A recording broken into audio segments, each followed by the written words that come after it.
Was this the week you decided to start Brett Favre? We are taking a look back at his numbers. This is Fantasy Huddle on this Monday morning. Lauren Shehadi alongside Jamey Eisenberg. This video brought to you by Norton because every click matters. I knew this was going to happen. The minute Favre doesn't play a perfect game, people are saying, is this the time when he's going to decline?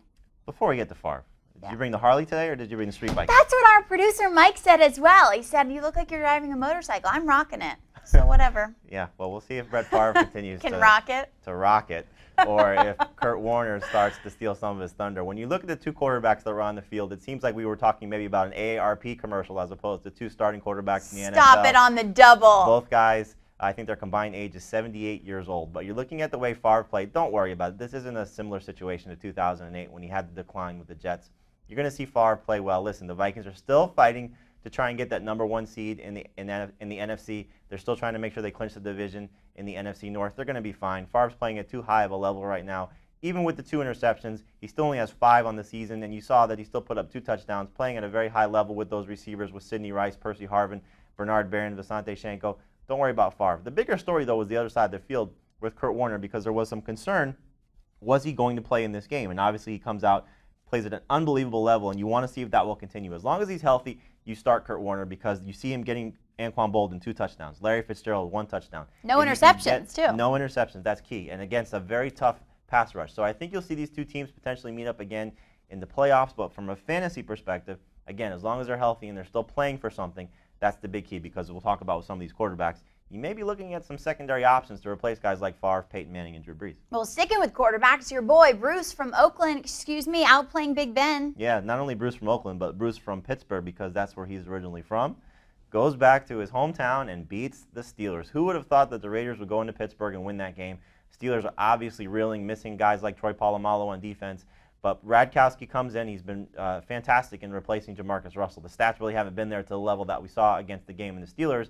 But maybe this is a sign of things to come because you're seeing guys like Lewis Murphy step up, Chaz Chalene step up. We know about Zach Miller and his ability to make plays at the tight end spot.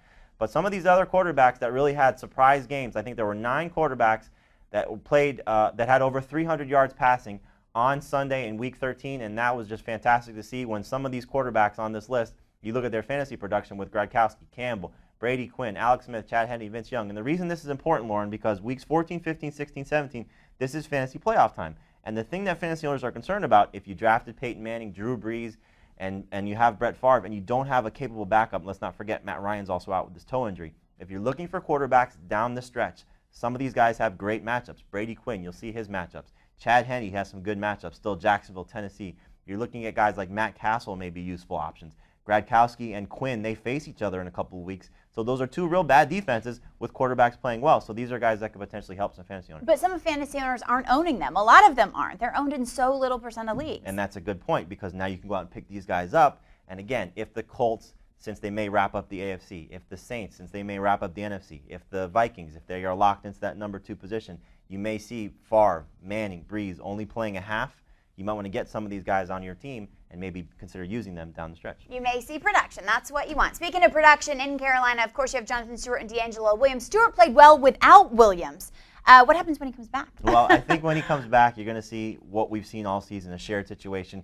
Williams is still the guy there, but Stewart, this was great to see. And I think when you talk about Jonathan Stewart and what he has in store for him, you know, we love Stewart coming into the season. Then he had this Achilles problem, which I think has limited his play a little bit. But obviously, D'Angelo Williams staying healthy. This is why you took Jonathan Stewart along with D'Angelo Williams, or you just drafted Stewart on his own, because we knew if Williams were to miss any time that Stewart was capable of 20-plus carries, over 100 yards, scoring a touchdown.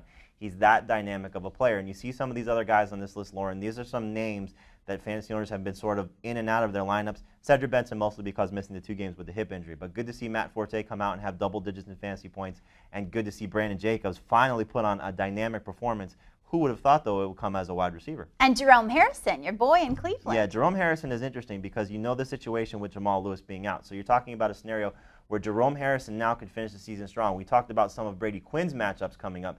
Has games still against Jacksonville, Kansas City, Oakland. Those are bad run defenses. And I think you'll see if you can still get Jerome Harrison, he's going to be a hot name on the free agent, on the waiver wire. Go out and pick him up now. I know there was some concern about is it going to be Harrison or this young player in Chris Jennings. It's clearly going to be Harrison. He's the guy to target. I've tried to pick him up in almost every league that I know I'm going to make the playoffs because as a flex option with some of those matchups, I think Harris is going to be a star. He may even try and catch a ride on the back of your motorcycle. You are going to make the playoffs in every single league. Do not fool anyone. But I also hear this just in. You lost to bet. You have to play the saxophone. I do. I have to play the saxophone on our podcast. You'll have to download our podcast to check that out. Unfortunately, Dave Richard will not be doing a cartwheel, but again, maybe he'll catch a ride on the back of our Harley.